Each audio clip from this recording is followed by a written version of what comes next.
Hello class. Today we have to study consumers equilibrium through indifference curve analysis.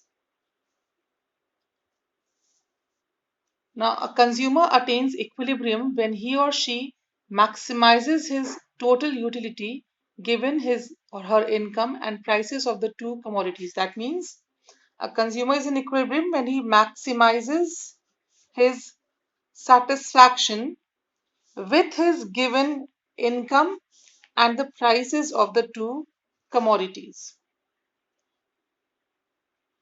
So we have to find out through indifference curve that how does the consumer maximizes his satisfaction. Now, this is the graph which contains indifference map. Now, indifference map is a set of indifference curves, all the curves showing different levels of satisfaction. The higher curve always shows higher satisfaction. The ones which are towards the right, they always show higher satisfaction because they contain more of one of the units of commodity X and X or Y. So a higher indifference curve will always give a higher satisfaction. And we have also assumed that the consumer is never satisfied. He will always want to go for a higher combination of two goods. But we know that a consumer has got his limited income. And with the given prices of two commodities, he has to purchase the commodities with his given budget. In the previous video, we had done the budget line. The budget line gives you all the possible combinations of two commodity X and Y which could be purchased with the given budget. Now we know that to be in equilibrium, the consumer is required to spend his entire income. So this line will give you all the possible combinations of commodity X and Y which the consumer can purchase with his given income. That means he's spending his entire income on all these combinations. A consumer can purchase any combination within this line. Any combination A, B, C, D, this 1, 2, 3, 4, 5, any combination under this line.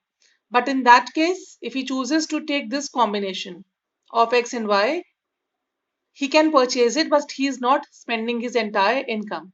But to maximize his satisfaction, the consumer has to spend his entire income. So he will be in equilibrium only when he purchases any of the combinations present on this budget line. So when we introduce this budget line in this indifference map, this is the budget line BL. Now we'll try to find out that where is the consumer's equilibrium. Now these three are showing the different levels of satisfaction of consumer, and this is the budget line.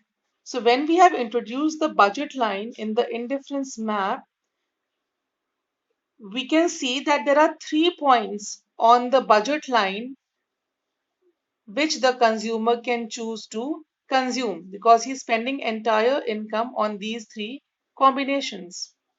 Now let us see that what combination out of A, K and D will the consumer choose. Now consumer can consume A and D. Both are on the same indifference curve. So whether he chooses A or D doesn't matter for him. But he will not be in equilibrium here. He will not be able to maximize his satisfaction because these 2 points A and D, they lie on a lower indifference curve. That means lower satisfaction. With the same income, the consumer can choose point K on a higher indifference curve. So at this point, the consumer is maximizing his satisfaction with his given income and the prices of two commodities. So K is the point of equilibrium for consumer. Now you take any point outside this budget line, say point F. Though this point is giving higher satisfaction. Why higher satisfaction? Because it lies on a higher indifference curve. This is giving higher satisfaction, but this is beyond the reach of the consumer. This point is beyond the reach of the consumer. Why? Because his income is insufficient to purchase this combination of good X and Y. So this is beyond his income. A and D can be purchased, but it lies on lower indifference curve. So he is not maximizing his satisfaction. Any combination here, say G, can be purchased, but the consumer is not spending his entire income on this. So this also, or say take this point here, G. This can also be purchased, but the consumer is not spending his entire income. So this is also not equilibrium. So it's only at point K where the consumer is able to maximize his satisfaction. Now from here we come to the conditions for equilibrium. Now you can see here this point of intersection of K and the budget line, where the budget line is tangent to the indifference curve. The slope of budget line. What is the slope of budget line? We have done in the last video. It is price ratio of the two goods X and Y, and slope of indifference curve, that is the marginal rate of substitution of X to Y. Now these two are equal at this point.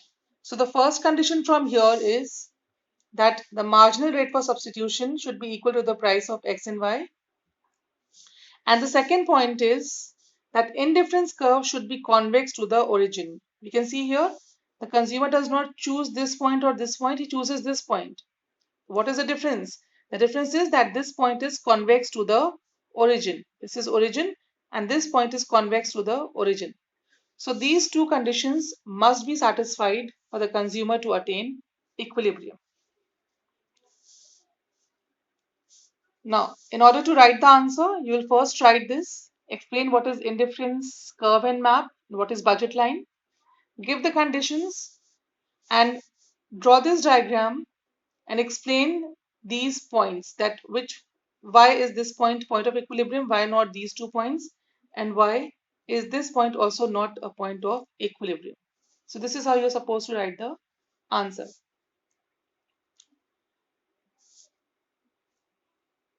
I hope this concept is clear to you all. If there are any queries, kindly ask. In the next video, we will take up a new chapter, elasticity of demand.